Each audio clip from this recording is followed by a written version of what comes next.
जय हिंद दोस्तों। जैसे आप लोगों को पता है, बिहार एलआरसी क्लर्क का जो एग्ज़ाम कुछ लोगों का पोस्टपोन हो गया था, एग्ज़ाम नहीं हो पाया। उनका री एग्ज़ाम हो रहा है फिर से, यानी फिर से उनका एग्ज़ाम हो रहा है आज, यानी 27 तारीख से जो है ना उनका एग्ज़ाम स्टार्ट है। आज जो फर्स्ट शिफ्ट में जिन लोगों का एग्ज़ाम था उनमें से एक स्टूडेंट ने, जिनका नाम सुबोध कुमार है, उन्होंने कुछ क्वेश्चन शेयर किए हैं। अब बोलें कि सर इस टाइप से जो है ना प्रश्न आज पूछे गए हैं जीके का।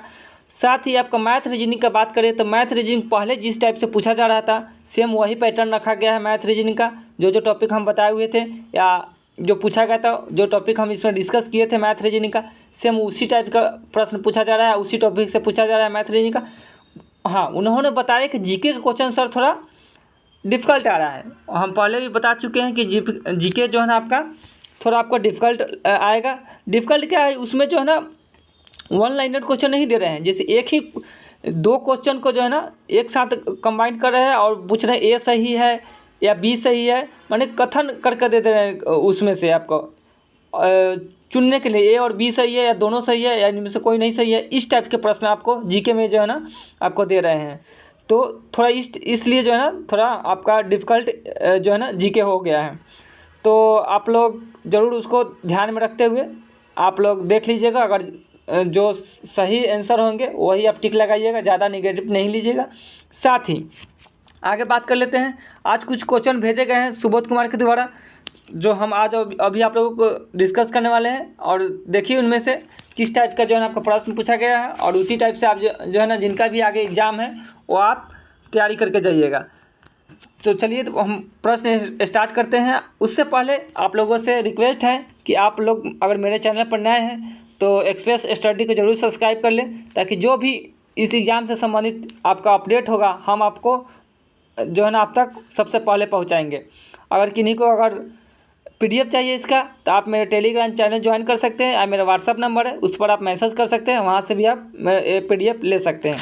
तो चलिए स्टार्ट करते हैं आज का प्रश्न। देखिए किस टाइप से पूछा गया है। देखिए ये वन लाइनर प्रश्न है, बट ज़रूरी नहीं कि आपका लैंग्वेज थोड़ा चेंज होगा, लेकिन क्वेश्चन जो है ना इसी टाइप का पूछा गया है। एकदम एग्ज़ाम से रिलेटेड हूबहू क्वेश्चन खोजिएगा तो उस टाइप से एकदम हूबहू क्वेश्चन नहीं है, बट आपका जो क्वेश्चन है सेम यही पूछा गया है, बस लैंग्वेज थोड़ा चेंज है।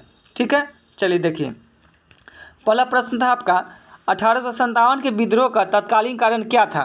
तो देखिए 1857 का विद्रोह का तत्कालीन कारण की बात करें तो उस समय जो है ना चर्बी कारतूसों का प्रयोग था, जिसमें से ये अफवाह फैलाया गया, बताया गया कि जो कारतूस है उसको दांत से खोलना था, जिसमें गाय या सुगर का जो है ना चर्बी लगा हुआ है, जो सबसे बड़ा कारण यही हुआ इसका 1857 का विद्रोह भड़कने का। नेक्स्ट और अगला प्रश्न था आपका, ये देखिए साइंस से पहले आपका आविष्कार और खोज पूछा गया था, लेकिन आज जो है ना उन्होंने बताया कि आज जो है ना सर सिद्धांत पूछा गया है। ये देखिए सिद्धांत, जैसे आपका सिद्धांत था उत्प्लावन का सिद्धांत किसने दिया था। ये देखिए उत्प्लावन का सिद्धांत किसने दिया था, तो ये था आपका आर्किमिडीज ने उत्प्लावन का सिद्धांत दिया था। अगला प्रश्न था आपका, ये देखिए उपराष्ट्रपति के निर्वाचन किस अनुच्छेद में है, निर्वाचन पूछा गया है। तो देखिए उपराष्ट्रपति का जो निर्वाचन है अनुच्छेद 66 में है, 66 के 1 में जो है ना आपका इनका निर्वाचन दिया गया है उपराष्ट्रपति का। आगे बात कर लेते हैं। ये देखिए ये जो है ना ये ऑप्शन बेसिस क्वेश्चन था, एग्जैक्ट क्वेश्चन इसमें लगभग 2-3 जो है ना आपका क्वेश्चन दिया गया था, उससे रिलेटेड जो है ना प्रश्न पूछा गया था। जैसे एक उन्होंने बताया कि एक प्रश्न था श्रीहरिकोटा किस तट पर है, माने श्रीहरिकोटा किस तट पर है, तो ये आपका जो है ना आंध्र प्रदेश के तट पर बसा एक क्या है, द्वीप है। श्रीहरिकोटा आंध्र प्रदेश के तट पर बसा एक द्वीप है। और बाद बाकी जो है ना इसमें कुछ ऑप्शन बेसिस और भी थे। उसके बाद आपका पूछा गया था, ये देखिए इनमें से कौन खेती से रिलेटेड नहीं है। 4 ऑप्शन दिए गए थे और उसमें से चुनना था आपको, इनमें से कौन खेती से रिलेटेड नहीं थे। तो 4 ऑप्शन के अकॉर्डिंग और बात करें तो इसमें क्या है, बुनाई जो है ना आपका, बुनाई एक खेती से रिलेटेड नहीं है, जबकि प्लॉगिंग, जुताई, वीड, ये सब जो है ना खरपतवार, ये सब आपका क्या हो जाएगा, खेती से रिलेटेड शब्द हो जाएंगे। नेक्स्ट और अगला बात कर लेते हैं। खेल से एक प्रश्न था आपका, टेबल टेनिस के नेट की लंबाई कितनी होती है, लंबाई पूछा गया था। नेट की लंबाई जो है ना टेबल टेनिस की नेट की लंबाई कितनी होती है, तो ये आपका 183 सेंटीमीटर, 183 सेंटीमीटर जो है ना नेट की लंबाई होती है। आगे बात कर लेते हैं।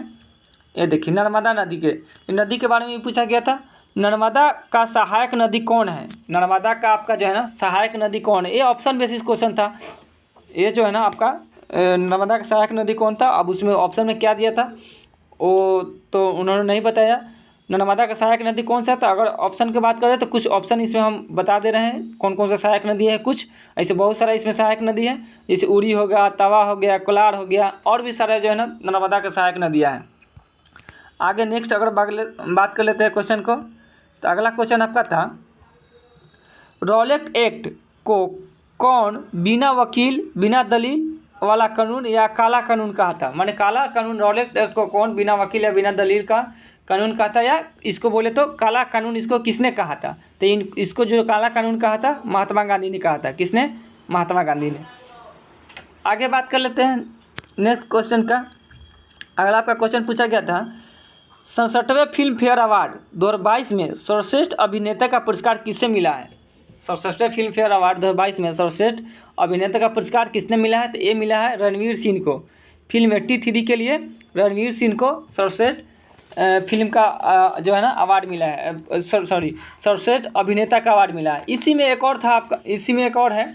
अगर इसमें अगर पूछा जाए दादा साहेब फाल्के अवार्ड जो है ना आपका, दादा साहेब फाल्के अवार्ड फिल्म के क्षेत्र में किसको मिला है, इससे रिलेटेड एक क्वेश्चन था। अगर इसमें अगर बात करें Dada Saheb Phalke international film festival award 2023 का बात करें, उसमें अगर बेस्ट एक्टर का अवार्ड का अगर बात करें तो उसमें जो है ना रणवीर कपूर को मिला था, ब्रह्मास्त्र के लिए रणवीर कपूर का। अगर 67वां फिल्म फेयर अवार्ड का बात करें 2022 के लिए तो उसमें रणवीर सिंह को मिला है। किसको? रणवीर सिंह का। ध्यान रखिएगा। आगे है देखिए, एक क्वेश्चन पूछा गया था पंचवर्षीय योजना से, जो उनको एग्जैक्ट आंसर क्वेश्चन नहीं पता था। उन्होंने बोला कि ऑप्शन बेसिस क्वेश्चन जैसे इनमें से दिया था, इनमें से कौन किसी भी पंचवर्षीय योजना से संबंधित नहीं है। 4 ऑप्शन दिए गए थे, बोला था कि इसमें से कौन सा जो है ना पंचवर्षीय योजना से संबंधित नहीं था, तो उसका एग्जैक्ट जो है ना आंसर नहीं मिल पाया है इसका। आगे बात कर लेते हैं। नेक्स्ट आपका प्रश्न था भारतीय संविधान को अंतिम रूप से कौन परिभाषित करता है? कौन परिभाषित करता है? देखिए, अगर भारतीय संविधान का अंतिम रूप से अगर परिभाषित की बात करें तो आपका अंतिम निर्णय जो है ना किसका होता है? सर्वोच्च न्यायालय का।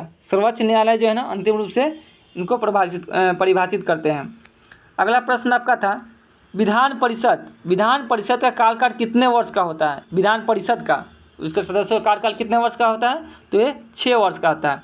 एक और इस आपको जो है ना सिद्धांत से क्वेश्चन पूछा गया था, वो था आपका चुंबकीय प्रेरण का सिद्धांत। एक क्वेश्चन था आपका चुंबकीय प्रेरण। देखिए इसमें नहीं लिख पाए हम। चुंबकीय प्रेरण का जो है ना सिद्धांत किसने दिया था? चुंबकीय उत्प्रेरण का सिद्धांत किसने दिया था? तो ये जो आपका चुंबकीय उत्प्रेरण का सिद्धांत दिया था उन्होंने किसने दिया था? तो माइकल फैराडे ने। किसने? माइकल फैराडे ने जो है ना चुंबकीय उत्प्रेरण का सिद्धांत दिया था। यानी 2 क्वेश्चन आपका आज साइंस से देखने को मिला गया है। और इस प्रकार हमने जो है ना आज जो फर्स्ट में एग्ज़ाम पूछा गया, एग्ज़ाम में जो प्रश्न पूछा गया था, जितना प्रश्न स्टूडेंट के याद था वो भेजे हैं, वो हम डिस्कस कर दिए हैं। साथ ही आगे सेकेंड शिफ्ट में जिनका भी एग्ज़ाम है उनका एनालिसिस हम आपको आज रात तक, नाइट तक वीडियो मिल जाएगा, या कल सुबह जो है ना एकदम सुबह आपको उसका वीडियो मिल जाएगा। तब तक के लिए जय हिंद, जय भारत।